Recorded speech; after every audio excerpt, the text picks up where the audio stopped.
La fondation HSBC pour l'éducation a été créée en 2005. Apprendre aux nouvelles générations à regarder la ville autrement, à construire le vivre ensemble.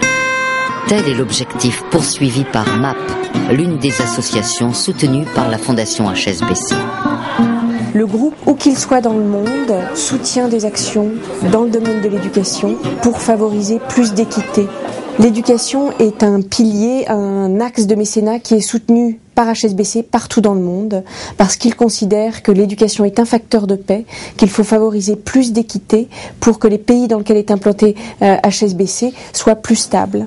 Alors pourquoi HSBC choisit de soutenir dans le domaine de l'éducation des enfants milieux défavorisés? C'est d'abord aider les jeunes générations, la génération montante, ceux qui vont créer le monde de demain.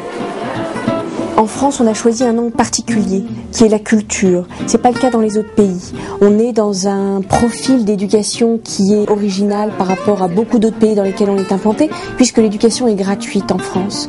Néanmoins, on sait qu'il y a de vrais écarts. La fracture sociale en France perdure et même s'accentue. Ce qui est très intéressant, c'est qu'en fait, on se rend compte que plus qu'une affinité, plus qu'un moyen d'ouvrir les jeunes, la culture est un vrai moyen de les raccrocher à l'éducation. C'est vraiment de l'innovation pédagogique. Le projet qui est suivi aujourd'hui, MAP, en est vraiment une expression, je dirais, vivante. Ce qu'on souhaite faire maintenant, c'est évidemment continuer à soutenir des projets comme cela, mais aussi commencer à porter notre voix à l'extérieur, plus fort, pour que l'éducation nationale, les instituteurs s'emparent de ce type de projet, se disent que c'est réellement un moyen de pouvoir lutter contre la fracture sociale et de raccrocher les élèves à l'éducation. Le comité de la Fondation HSBC pour l'éducation a choisi ce projet, MAP, parce qu'il a été séduit tout simplement par sa simplicité et en même temps sa démarche d'une grande efficacité pour attraper des élèves en grand échec scolaire. L'association MAP qui veut dire maquette, architecture, patrimoine et environnement, est effectivement une méthode pédagogique assez innovante et originale qui permet de travailler sans en avoir l'air des notions scolaires comme les mathématiques, la géographie, l'histoire, l'écrit, la lecture. Ce jour-là, la Fondation HSBC pour l'éducation et l'association MAP recevaient un invité de marque, en la présence d'Aymeric Zoublena de l'Académie des Beaux-Arts, urbaniste, architecte de réputation internationale, à qui nous devons notamment le Stade de France, l'hôpital Georges Pompidou, la ville nouvelle de Marne-la-Vallée. Ce grand professionnel avait accepté de venir partager sa passion pour l'architecture avec des collégiens de 6e et 5e de la SECPA, section d'enseignement général et professionnel adapté du collège Jean Massé à Clichy-la-Garenne. Soit il y a un programme, le client qui demande quelque chose. Ensuite, il fait des dessins. Et puis ensuite, il demande à des entreprises qui sont des maçons, des électriciens. Leur apprendre ce qu'est un architecte, quelle est sa tâche, quelle est sa mission, c'est important. Ensuite, essayer de leur communiquer l'enthousiasme qu'on peut éprouver à faire ce métier, je crois que c'est important aussi. Et puis j'espère que parmi eux, il y en aura qui auront la vocation. Et c'est vraiment un métier de passion parce que je vous assure que c'est fantastique de rencontrer des gens, de lire un programme, et puis ensuite d'imaginer, d'organiser l'espace pour répondre à cette demande, et puis d'aller au-delà. Ces jeunes collégiens sont incités par MAP à créer des maquettes de la ville où ils souhaiteraient vivre. Ils coupent, collent, peignent des rivières, des ponts, des routes, des places, des jardins, des immeubles, des maisons. Ils décrivent ensuite avec des mots, sous la forme d'une histoire, leur lieu de vie rêvé. Françoise Deleuil est la conceptrice de cette méthode pédagogique qui, depuis 1992, remporte un succès croissant qui dépasse même nos frontières. Cette méthode, je l'ai donc nommée du rêve à la réalité. Le rêve, c'est vraiment créer un endroit de rêve où on aimerait vivre. Quand on leur demande d'écrire un scénario autour de cette maquette, faire vivre la maquette avec des mots, on me dit souvent « Non, madame, j'ai pas envie d'écrire ». Et puis, l'histoire vient très très rapidement par la suite. Nous intervenons en priorité dans les quartiers dits sensibles. Nous avons tous les ans beaucoup de réussite parce que je les incite aussi à découvrir certains métiers. Les métiers, entre autres, du bâtiment. Des historiens viennent aussi intervenir au niveau de l'histoire de leur ville, mieux connaître cette ville. peut-être mieux la connaître pour ne pas la détruire.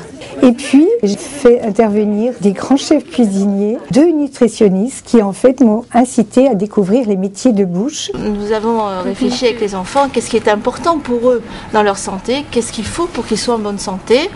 Donc il y a dormir, il y a bouger, et on les a amenés petit à petit à réfléchir sur qu'est-ce qu'on mange, car dans la vie on est ce que l'on mange.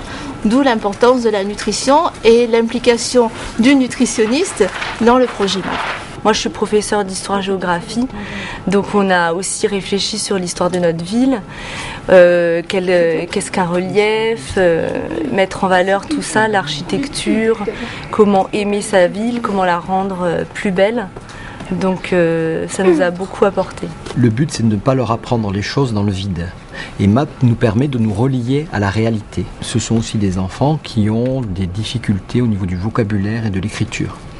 Les arts plastiques, c'est je bouge dans la classe, je prends de la peinture, je mets mes mains dedans, je vais laver mes mains, je prends les pinceaux. Et après, quand on prend un crayon pour écrire, c'est beaucoup plus simple. Notre section d'enseignement adapté est destinée à ce que nos élèves mûrissent tout au long de leur scolarité avec nous, pendant 4 ans, un projet professionnel. Donc travailler dans le cadre de cet atelier MAP, de cet apport extérieur, est une façon déjà de les faire réfléchir à tout ce qui tourne autour des métiers du bâtiment.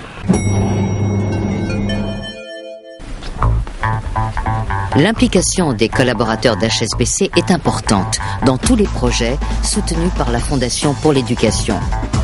C'est ainsi que Jérôme et Aurélie contribuèrent ce jour-là à apporter leurs explications sur les métiers de la banque aux jeunes collégiens reçus dans les locaux d'HSBC.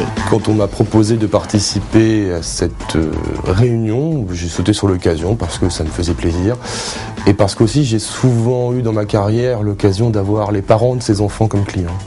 Des enfants qui ont déjà des projets de vie, dans l'audiovisuel par exemple. En fait, c'est une chaîne où il n'y a que des mangas, il n'y a pas d'autres trucs. Ou encore dans l'informatique. Quand j'aurai vers 16-17 ans, je vais me caler dans l'informatique pour que je sois créateur de jeux vidéo. Ou encore... Vas-y, il n'y a rien dit de... Footballeur. Pourquoi pas. Il gagne beaucoup de Tout rêve est accessible. On est là pour leur donner la main. J'ai trouvé le projet vraiment intéressant en ce sens où effectivement on sortait du contexte collège des enfants et qui n'ont pas forcément un parcours aussi facile que d'autres. J'ai fait ma scolarité en grande partie dans un collège qui n'était pas facile et je pense avoir une carrière épanouissante. On a un petit peu envie de transmettre ce relais du rêve à la réalité. Finalement, le banquier est aussi celui qui va pouvoir dire non ou oui pour réaliser un rêve. Du rêve, comment passer à la réalité? Comment transmettre aux jeunes générations le souci de l'habitat? L'envie, le savoir-faire utile à l'organisation harmonieuse de la cité. La ville, et dans une certaine mesure l'architecture, c'est apprendre à vivre ensemble. Faire qu'on sente une forme d'empathie, de sympathie entre les générations, que les activités apprennent à coexister, que vivent ensemble les formes.